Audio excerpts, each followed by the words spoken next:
Welcome to the Women in Business radio show with Sian Murphy, connecting women in business around the globe. I don't know, in 3 or 4 years' time, I'm really seriously hoping that we're not still dealing with the situation we've got at the moment. We're in the UK and we are heading into another situation with the coronavirus. And what's that new? Omicron? Yeah, Omicron. Somebody told me that was an anagram for something else yesterday, moronic or something. I'm not sure. My brain's not up to anagrams today. So that's where we are. That's the situation we're in. I do need to introduce my co-host Adelle, although I'm sure you know her by now. Hello, Adelle. Hello, good morning. So today, what are we going to talk about? I don't know. Before we came live on the air, we were just talking about what's been happening to us over the last couple of weeks and some of the situations that we're finding ourselves in as business women who are running businesses that are affected by what's happening with coronavirus at the moment. I think loads and loads of businesses are being affected by coronavirus. Some of them indirectly, and that doesn't mean it's not serious, it just means it's indirect. And then there are others like ours where we run events and entertainment establishments where people actually need to come into, where sometimes either the restrictions are preventing us from doing what we would normally do, or people's perception of risk means that they aren't perhaps coming out when they normally would. So we've been chatting around that, and also not feeling well. Everybody seems to be sick. Yes. They've either got coronavirus. I know somebody who has got coronavirus, or they haven't got coronavirus, but they feel like they have. There's just an awful lot of stuff happening, isn't there? There is. And I think that sort of brings us on to a topic, because we've been sitting here going, what are we going to talk about? What are we going to talk about? And I think it's all about uncertainty, isn't it? It is, and an element of fear. So, for the first time talking to women this week, and it's the fear of uncertainty. It's the uncertainty where, they had a plan, things like cash flow or events or working with clients, and then all of a sudden we've got an element of uncertainty. You've got people that are poorly, and it's just, we talk about being discombobulated. That's been my word of the last 2 weeks, because I have been poorly and then supporting others, and it's just that element of uncertainty. But I think probably the last 3 or 4 days it's getting even sort of worse, and people are going, well, I'm not doing this, I'm not doing that. And like you said, it's the direct and then the indirect impact on us on our business and our families. But I think what I've been learning about uncertainty, and I think this may be a good time to just sort of bring into the conversation a particular concept I got around uncertainty, which I hadn't really appreciated. You have to excuse me, I have to go onto my Kindle. Obviously I have nothing written down ever. It's a book by Helen Thompson, who is a journalist with New Scientist, and she has written a book with the publisher is New Scientist, and it's called This Book Could Fix Your Life. And a lot of it is sort of taking a lot of the stuff that we read about, all of these different diets and all of that sort of thing, and sort of condensing it down into a way through all of the noise. Anyway, she came up with a concept which I hadn't actually come across before, and it is about uncertainty and about your individual tolerance of uncertainty and how you are able to deal with uncertainty. So there are some people who I don't know, let's look at it as perhaps getting a diagnosis of something nasty, or you're waiting for something to happen. There are some people who can who can deal with that uncertainty, who can put it to one side and can actually carry on quite okay until such time as they find out what the situation is. Have they got what they've just been tested for? What are their accounts saying? What sort of state their business is in? And then there are other people who I realised I'm one of these who needs to open it right now. I can't leave it. I can't leave it sitting there until such time as it's more appropriate to deal with it. I have to know now.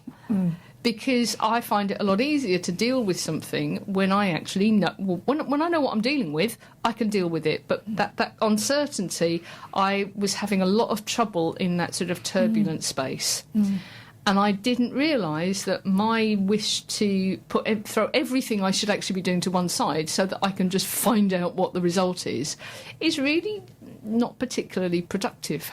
It's so, absolutely. So again, have you come across that? Yeah, that concept of uncertainty. It is, and so I'm in the other extreme where I go, okay, that's interesting. Okay, for today I'm going to box that off, and I'm going to put it over there, and I'm just going to focus. But I've had to build up to that. It's like a muscle. It's something you've got to consistently work at, because I was finding that when there was that level of uncertainty, I'd be like all over the place, where actually I just really wasn't thinking straight at all, and I was really being counterproductive. So then I thought, actually, then I realised that I couldn't do that. I've always had that tendency, and I was always like that more in my corporate role. But then when I stepped away 2 years ago into like working for myself and everything else, I realised I've got to fix this. And that's when I realised then, actually, but it's not something that came overnight. It's something that I've really had to work up to, and even now make sure I feel like that. And to be fair, over the last 2 weeks, I felt that's been more difficult because I've not been feeling 100%. So if I don't feel 100% and I haven't slept properly, then, oh my God, I really have to work hard. But I realised that I needed to work on it. It wasn't something that came overnight. And what you've just said is quite interesting, because very often when we're in a corporate role, we are more at the mercy of uncertainty created by other people, aren't we? We are. So, your boss could send an email saying, we need to have a talk. Yeah. We need to need to have quite a serious discussion. And I'm imagining this happening now. We need to have a serious discussion. Yeah. And they book you in for a week's time. Exactly. Okay, yeah. So now you've got this period of time. If you have a low tolerance to uncertainty, where all you're doing is thinking about what's going to be happening, what is it about, and there's not a lot you can do about it, is there? No, there isn't. There just isn't anything you can do about it. You can't make them go any quicker unless you become irrational. Yeah. Unless you start looking like an idiot. Yeah, and go straight on. Yeah. See you now. And and then you find out actually what they wanted to talk to you about was giving you a raise or promotion, or a promotion, which actually is a serious discussion, isn't it? It is. It's just that your brain has clicked into this being fear. Okay, this is horrible. Something terrible is about to happen. I think when you're in business, in theory, you should be a little bit more in control of the uncertainties that are coming up, because you know what the direction of the business is. You actually know what's happening and not happening. You know what's working. You should know if you're about to go bankrupt, and be in a position to do something about it. But actually, when you are working for somebody, when you're an employer, you have no idea really what's going on. No, you don't. You may think you do. Yeah. And when you do work for yourself, there are things that you can control. But at the moment, again, and it's not just myself, I'm getting people ringing me. There's a lot of noise out there of people telling you how you should be doing things as your business owners. And I say to them, it's okay. If you know what you want to do, you've got your path, you've got your vision, you've got your plan, switch off the noise and just focus. So it's quite noisy out there on how we should be dealing with uncertainty. But I do think it's a very personal way that we deal with that uncertainty. And sometimes, especially as business owners, there's going to be an element. So your tolerance and the way you manage that has to, you've got to work on it. I just thought that was such an interesting concept. It's one I hadn't come across before, this sort of tolerance of uncertainty, because the thing is, it's all fake, isn't it?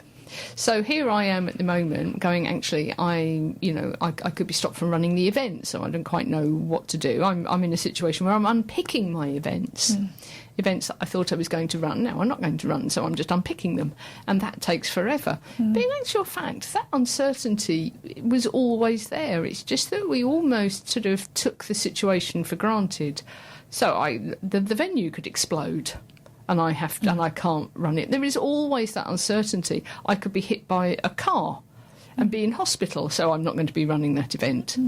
And That may sound a little bit miserable, but it is actually the reality. And there are all of these things, I think, that are there. They are in the background, but we haven't considered them. It's just that it's now being sort of forced upon us. Rather than it being disaster uncertainty, it's little bits and pieces, isn't it, that are sort of chipping away. It's the build-up, yeah. For me, it's the incremental. I think probably over the last 6 weeks, it's those little things of uncertainty, and then it's one thing and it compounds, and then when we look at sort of how close we are to like Christmas and that period of uncertainty anyway, I think for me, by myself and also the people I'm talking to, it's just been sort of the compound effect of that.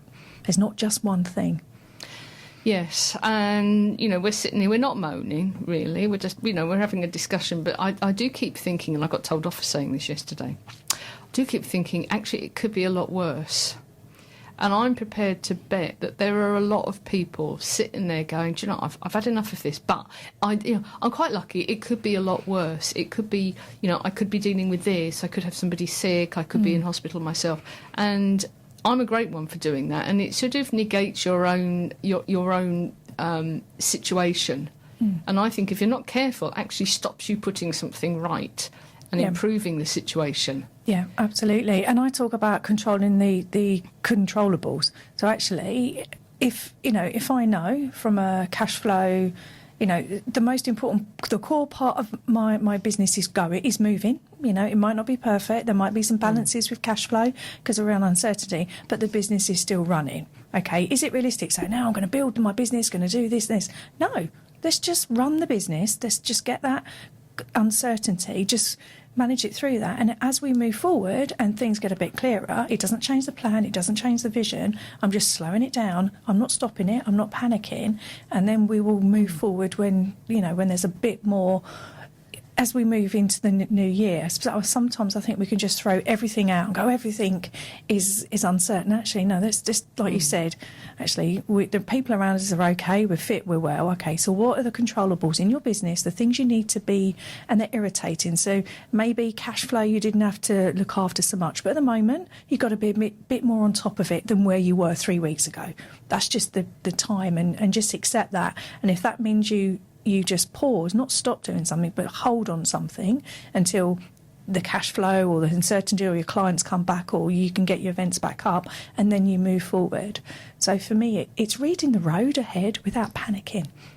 And sometimes that's not easy. No, it's not. We have got the situation that we have got, and I've got a couple of tools here that I've been using recently, which I think sometimes a lot of the panic that we create isn't actually real. It's not stuff that's really happening. It's about stuff that could happen. And I think when we're in this situation of uncertainty, our brain starts sort of boiling and rolling over things that could happen, that may go wrong, even almost without us noticing it. And this is coming on to another book I've been reading, which is, it's The Power of Now by Eckhart Tolle, and it has been around for so long. Right, this book has been around for so long.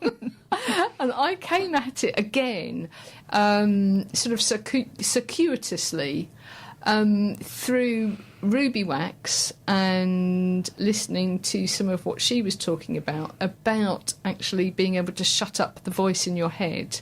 Have you got a voice in your head? I do. She's called Annabelle. Right, we have, yes. Okay, so I have one in my head, actually, which is me having conversations, and it could drive you nuts if you're not careful. And mainly it's conversations about what could happen and what could go wrong. Because we are not designed to be optimistic.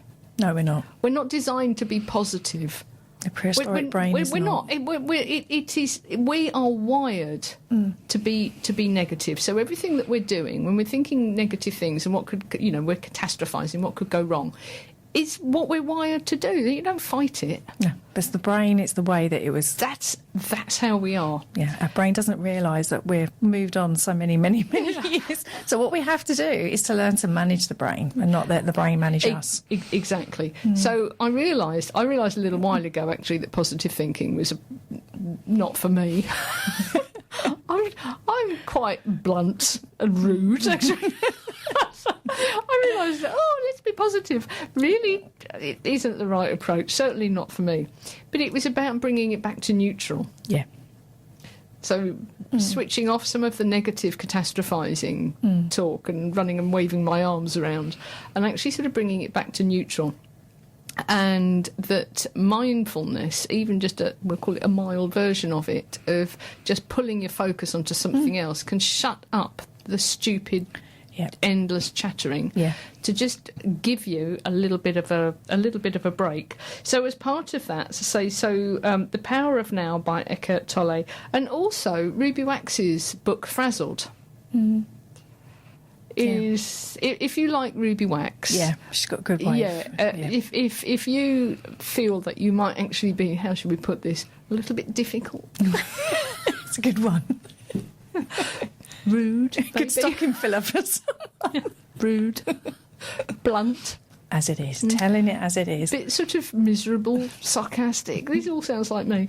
That's quite a good practical book to actually sort of, certainly at the moment, stop your brain racing away with a lot of stuff that may or may not happen, that could or could not be bad, and actually just pull it back and switch off for a moment, because we are there's so much stuff that we're out of control of. There is actually no point in just churning it round and round and round. What could happen? No. And then when you put it on top of, I could be hit by a bus as well. Yeah, definitely. And for me, again, over the last 3 weeks, and the women and the people I'm working with say it's okay just to I'm talking about stop and step back, because sometimes you have a danger to think, actually, we keep going, we're going to get there, and actually I go forward and I step back and just thinking what's changed. So for me, it's getting back to neutral in the brain, but I find then I feel better with action.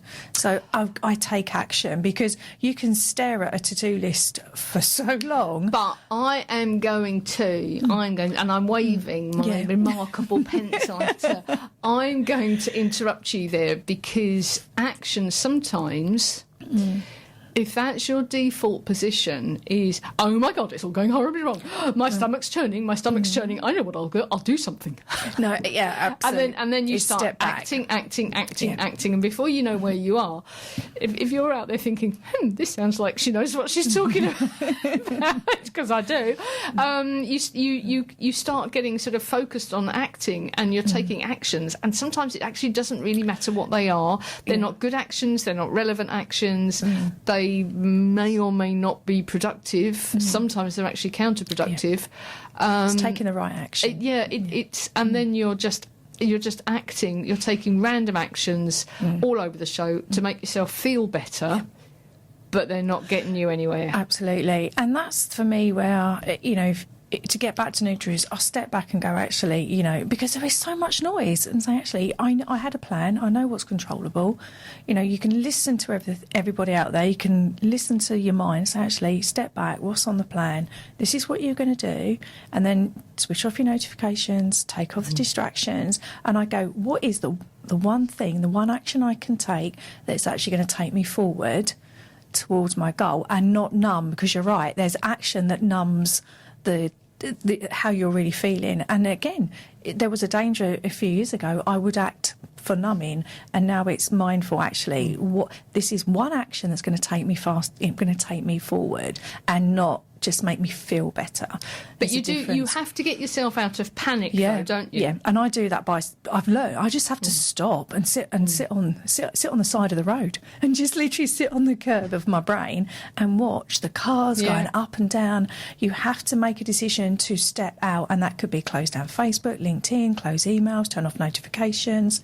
And I've got an amazing soundtrack of opera music I just put on. I just want to sit and stop and sit on the side of the road. So you listen to stuff. I feel stuff. So I will feel my feet on the floor. I'll focus on that. It sounds really boring. It is really boring, but it stops. When you focus on your senses, so when you stop your brain churning over, think, having conversations, shouting at yourself, talking to other people, whatever it is that's going on in your head, and you actually focus on something that you can see, smell, feel, there are other senses, aren't there? Taste, food. Taste and hear.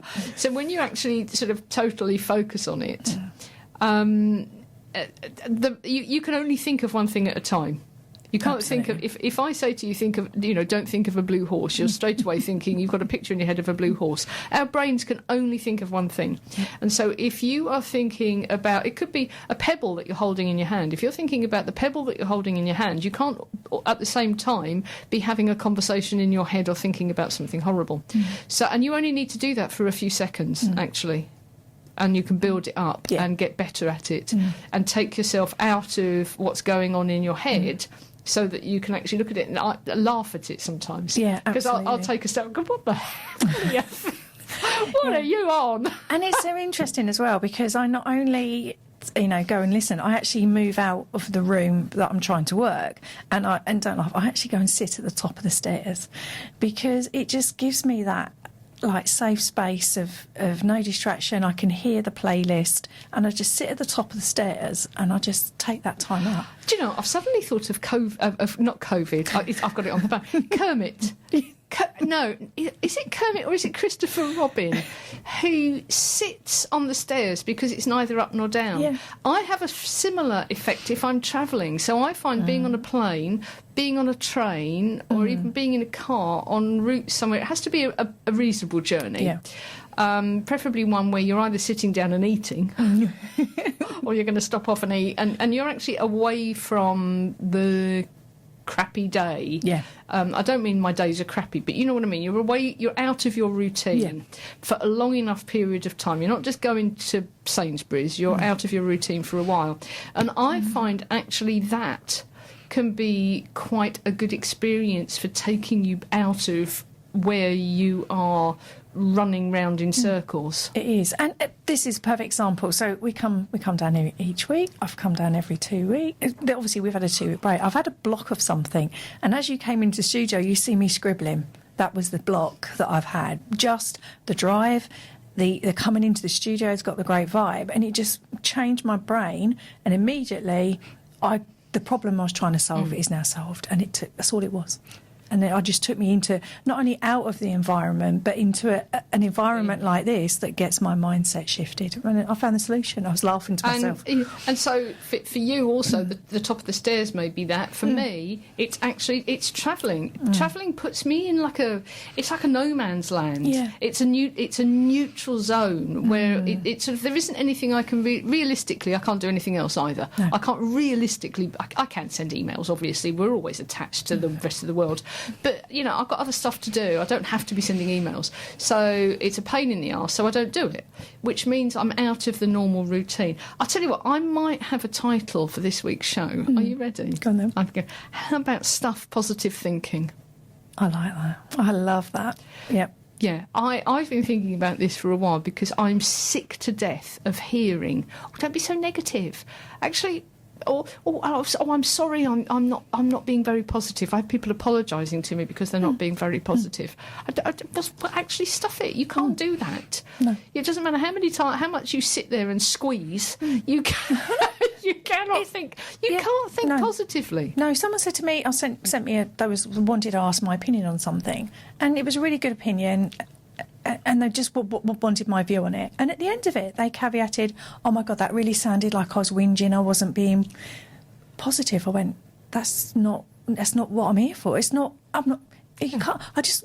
And actually, it's not the truth. It's not the truth. I don't. But it's amazing how many sort of women will ask me my opinion or do something or see a post and then apologise at the end of it. And why are you apologising? And I love, again, that comes back to another book I wished I'd read at 21 and not 51, which was Girls Stop Apologising. And I literally, as soon as I read that, I gave it to my daughter, who is, was at the time 21. I said, "Read this. Girls Stop Apologising." And I really have to pick up the women I work with, women I talk to, and just say, stop apologising. If that's how you feel, that's how you feel. Don't apologise for it. I might start a little campaign about stuffing positive thinking, because I think the positive thinking campaign has been one of the dangerous... It numbs. Yeah, because I hear so many people who are Yeah, apologising, and but even if they're not saying it out loud, they're beating themselves up and they're getting stressed because they're not thinking positively. And in actual fact, it's almost impossible to do. Yeah, you got to, and if you understand how the brain works, don't.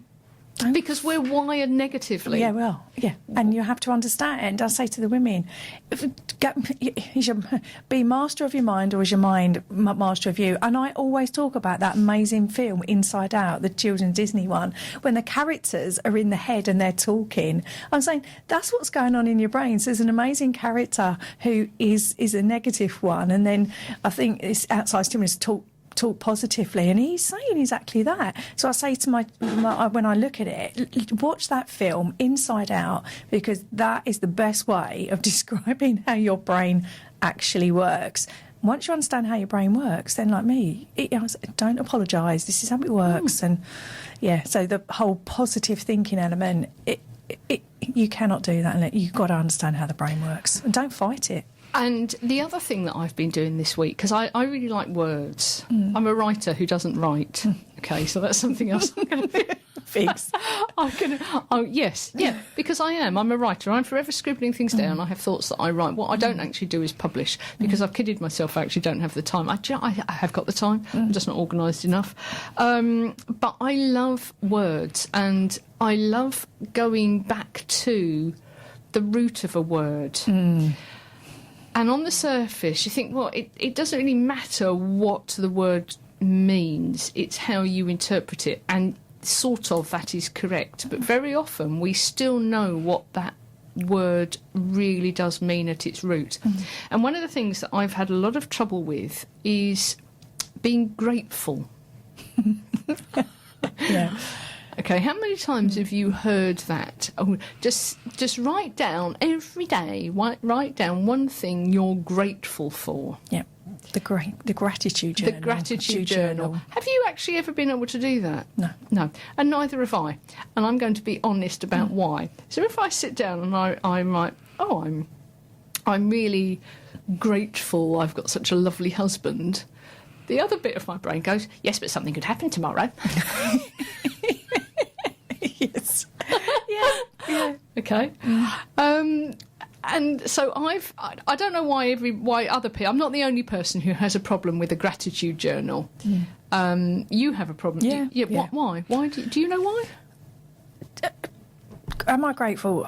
The things I've got, I've worked hard for. Yes. I've worked hard for, and I could lose them tomorrow, or so for me it's not just me. No, you see, no. you could lose, so you sit down, you have a lovely meal, you have a really nice meal. I'm really grateful for that meal, but I might not be able to eat it tomorrow.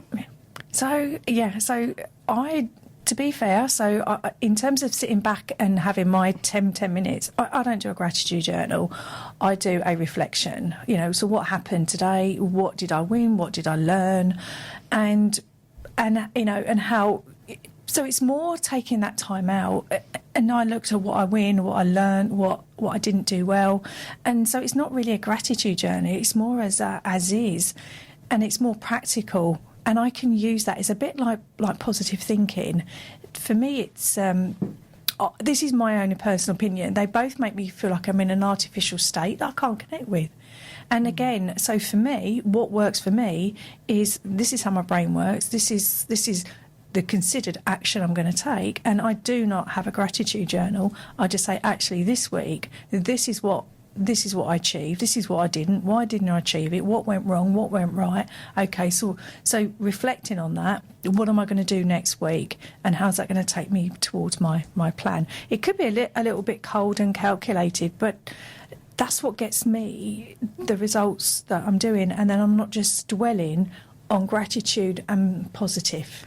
I can see. So that's just me. Because I'm not sure why, but being grateful almost sounds like it's external. You've been given. Yeah. You've been given something. I make my choices. Yes. Now, the other thing that occurred to me, I have been thinking about this a while, is about people. Oh, I'm being positive. Okay. Well, you can't.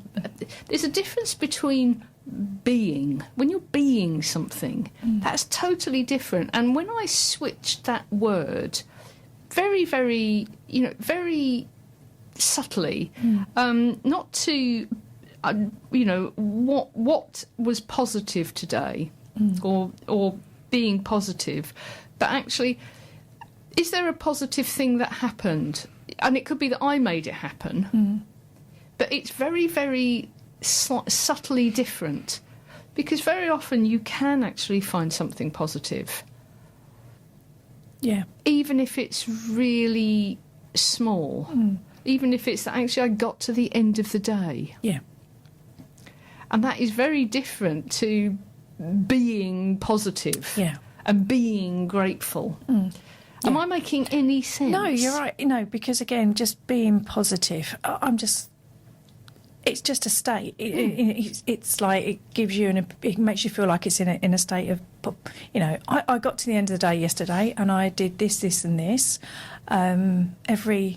Everything happened. Nobody didn't turn up because of being ill, and I got to, at the moment I got to the end of the day, and I didn't say I had a positive day. I got all the decisions I wanted. Everything that I wanted to happen did, and now I can go forward on that. I wouldn't say, but for me it was a positive day. I got to the end of the day, I did everything that I needed to do. Everybody turns up on time, and it's now going to take me a step forward tomorrow.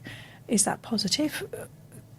It's sort of a little thing, because sometimes I'm sitting there and I'm thinking, you're being grateful for what? Okay, or be positive. How can somebody, and sorry to sort of introduce this sort of feeling into the show, but how can somebody be positive if they have lost a partner or a child or something? The worst thing that can happen has happened. Yeah. And that's something that could happen to any of us.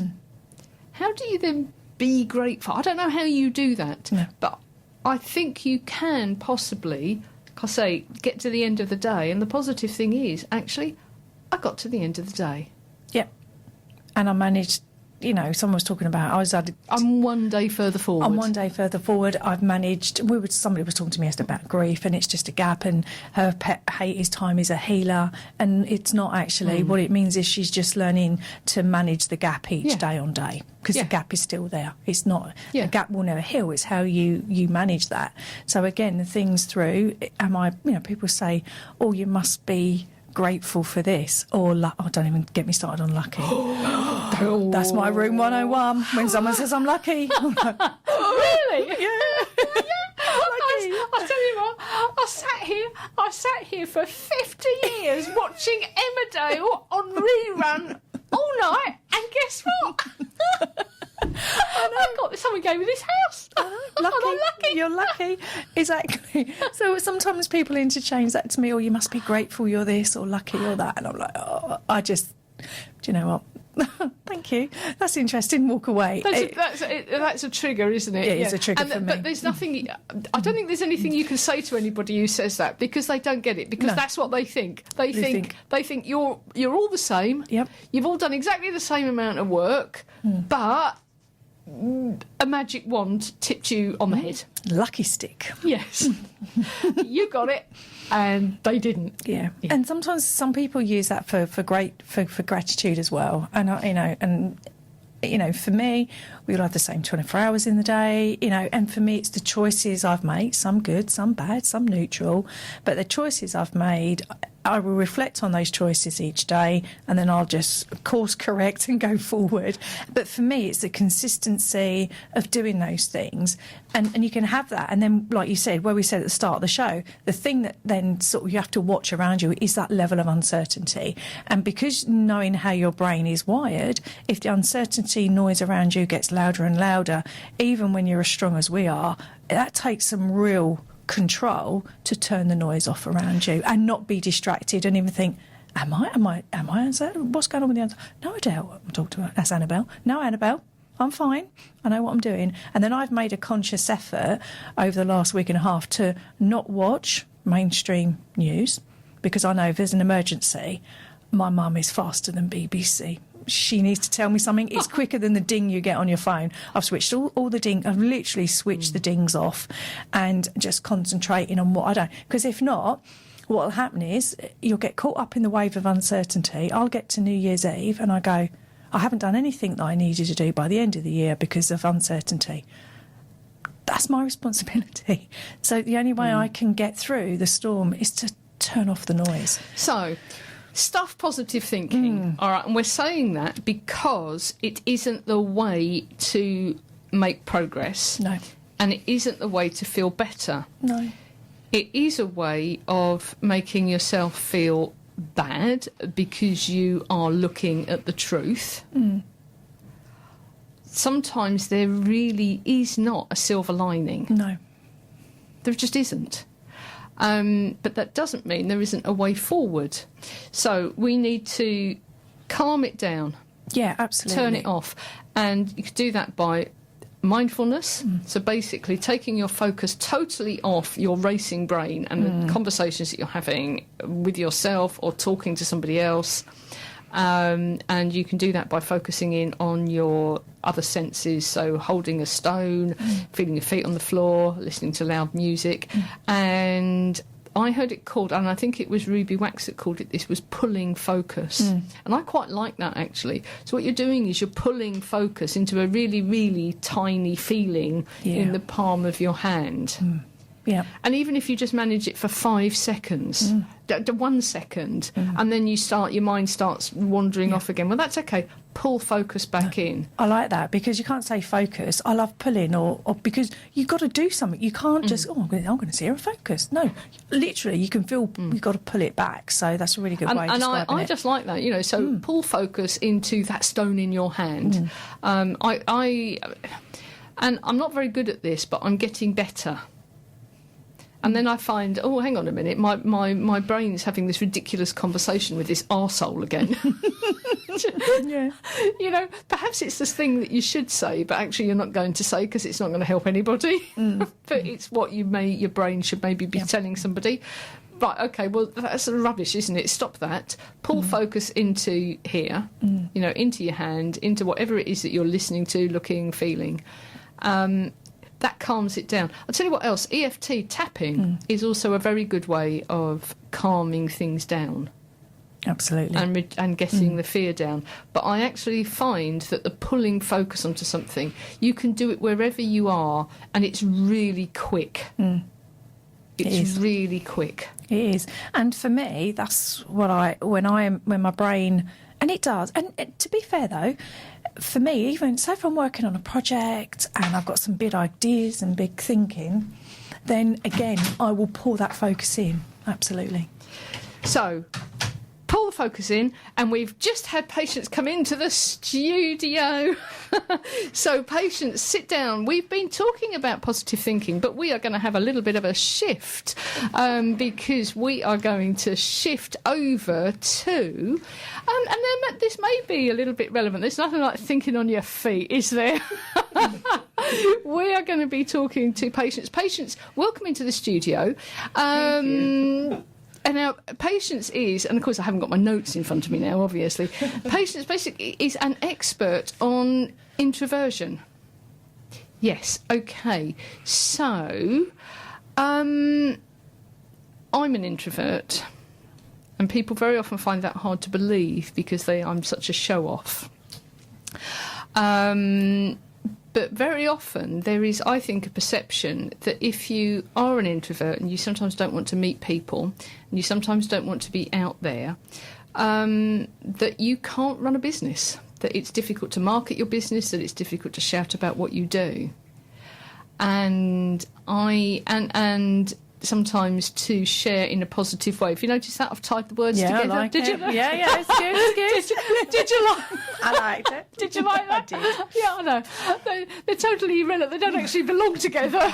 But I thought, okay, we'll do that. Come on, a little bit of kudos. It was good. It was good. I'm an introvert. I sometimes find it quite difficult to organise myself around being that. There are times when I actually don't want to be going out there and saying things, where I just want to be sitting in a, sort of under the table myself. One of the things I also get is one of the excuses for not starting your own podcast, not getting up there and talking, not running your own membership programs, not going and really sort of speaking in any way, is I'm an introvert. I can't do that because I'm an introvert.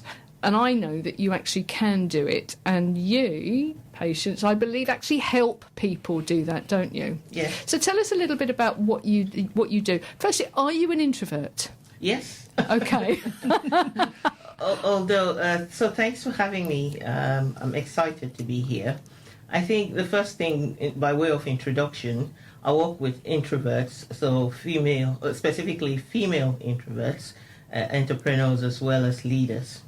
And the idea is I help them with visibility, overcoming self-doubt, and the flow of energy, when you're trying to adapt in an extroverted world. So, like you said, a lot of people would say, because I'm an introvert, I cannot do this or I cannot do that. And that is, to me, I believe that introversion gives me purpose and it gives me direction. It kind of gives me the opportunity to bring something different to the table. So I think what people say when they say I'm an introvert, I can't do these things, is more of I have challenges because of who I am, rather than you can't. The word can't is very, one of my key phrases is, impossible is an opinion. Feel free to disagree and carve out your own path to success. So that's one of my quotes that I always use. So I believe that whatever you choose to do and want to do, you can. So like you have said, I'm an introvert. But when I see you, I don't see that. It's not a box that you put yourself in and stay stuck in. It's not a label that you put on your head that stops you from doing what you want to do. You might find that because of your personality, you will have to maybe overcome some more challenges than maybe an extrovert who gets their stimulation, because introversion is about dealing with external stimulus. So it was only recently that I realised that I actually had a tendency towards introversion. And so one of the questions I was going to ask you is your business. So it's ATI Coaching, Consulting and Training Limited, and then you have a newsletter. Yes. Which is, excuse me, folks, I'm just scooting through my notes here. Those of you who know me will know I don't do anything beforehand and no preparation at all. But you have, and I've lost it now. I can't say introvert perspectives. Yes. Yeah. So that rather sounds as though I have to know that I'm an introvert before I would want to subscribe to your newsletter. Okay. So is that the case, that when people come along, they sort of already know that they may have this tendency? Sometimes, and sometimes not. I've interviewed and met people and talked about what introversion is, and they go, I'm actually an introvert. And I never realised. For me, I realised I was an introvert when I was in my 30s.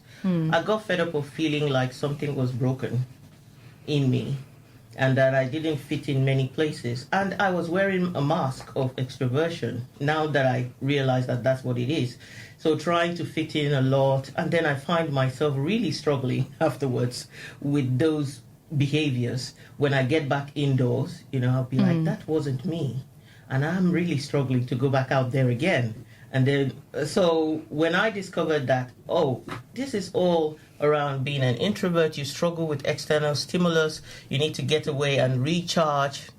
What I did next was to say, it's time to give myself permission to be me, and that began to shift things, because I began to allow myself to not feel like the person that is not the life and soul of the party, and it's okay for me not to be, because technically I just need to go take a break. I can't be. So you see, it's okay. This has in fact sort of gone into the sort of, we were talking about sort of stuffing positive thinking before, that it's impossible to think positively, that you have to sort of stop thinking negatively, stop apologising, be aware of what's happening, and then sort of do what you want to do.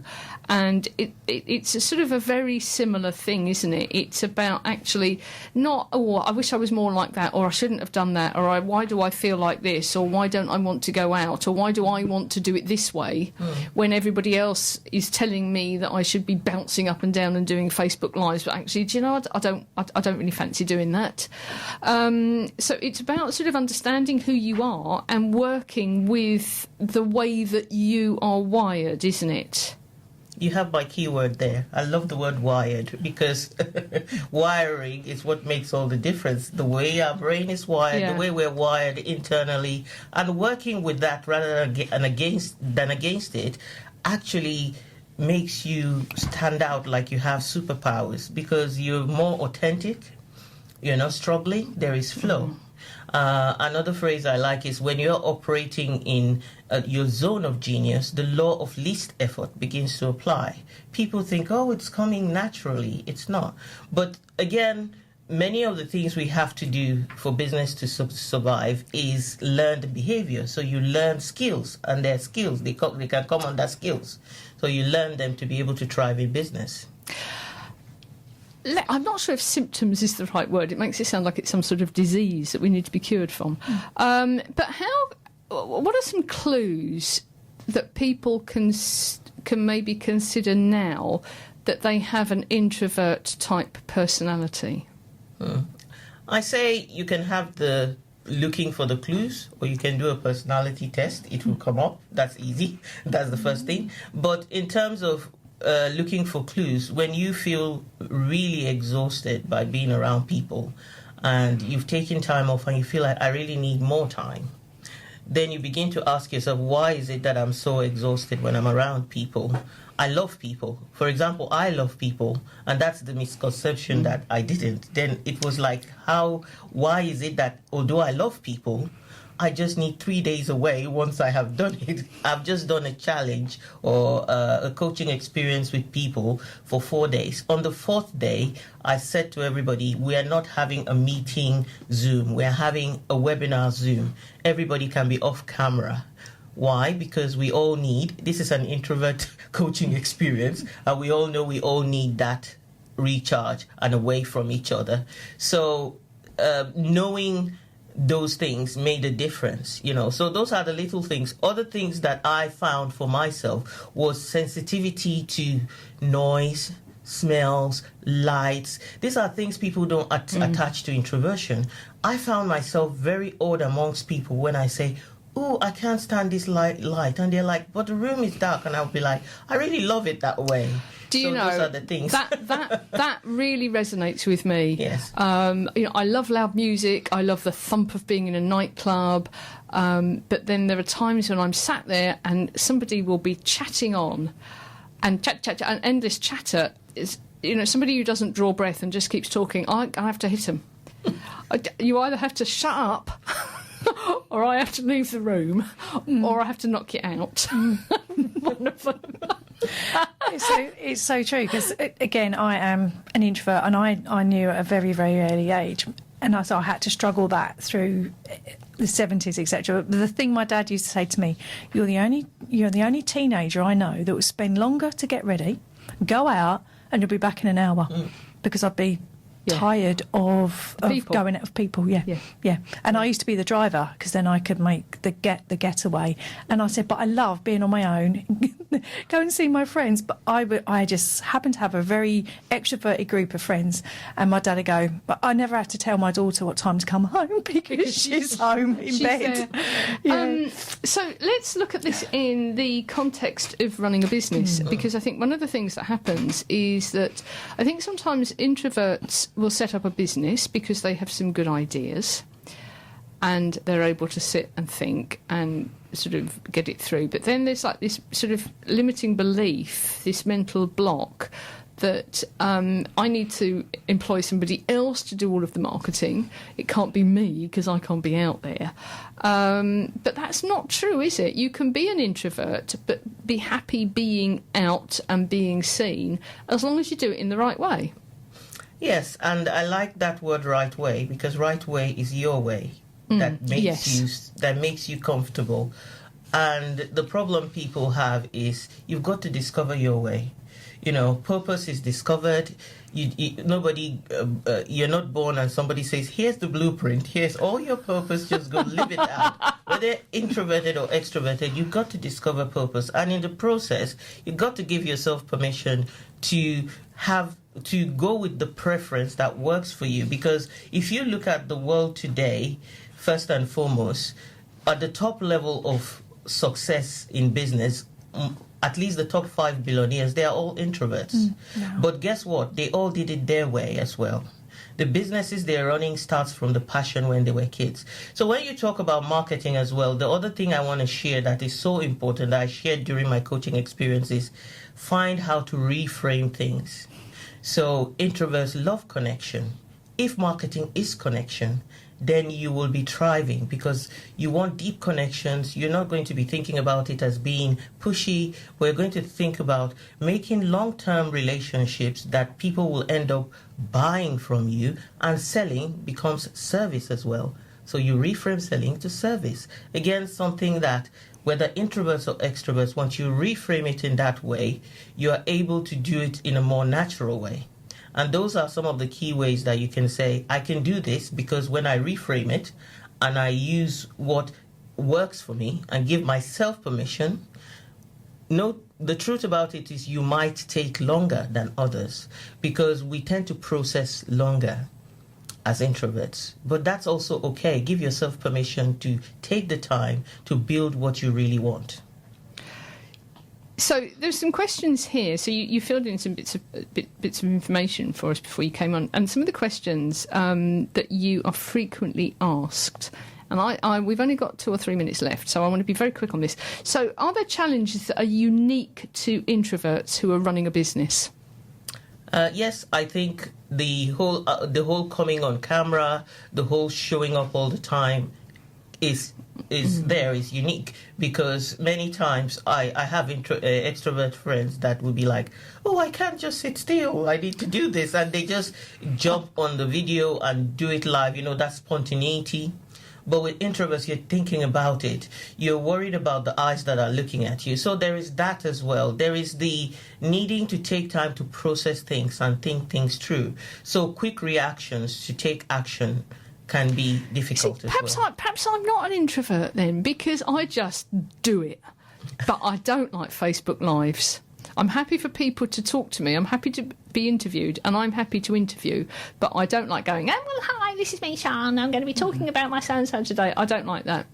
So I think there is, once you also step out as an introvert and begin to pursue your passion, you adapt, and then you can come into the middle. For example, even though I say I'm an introvert, I'm quite ambivert in the sense that I can be a chameleon. It's a spectrum. But it's also a spectrum. There are very introverted people that are really, really shy, and there are people who are not. And we have Mark Zuckerberg is a very good example.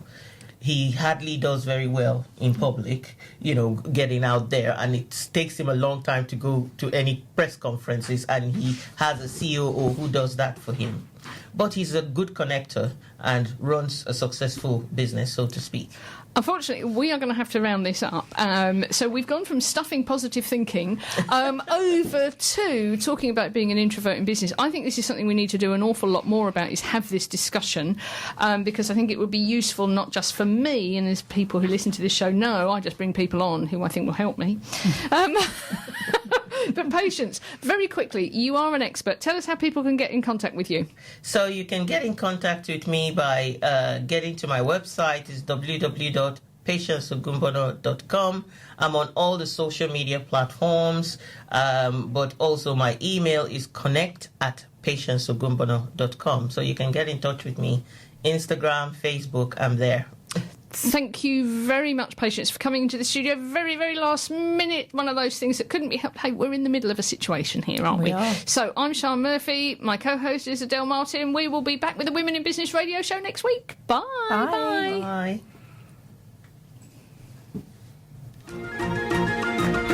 Tune in next week to the Women in Business radio show for more stories, ideas, and inspiration to help you grow your business.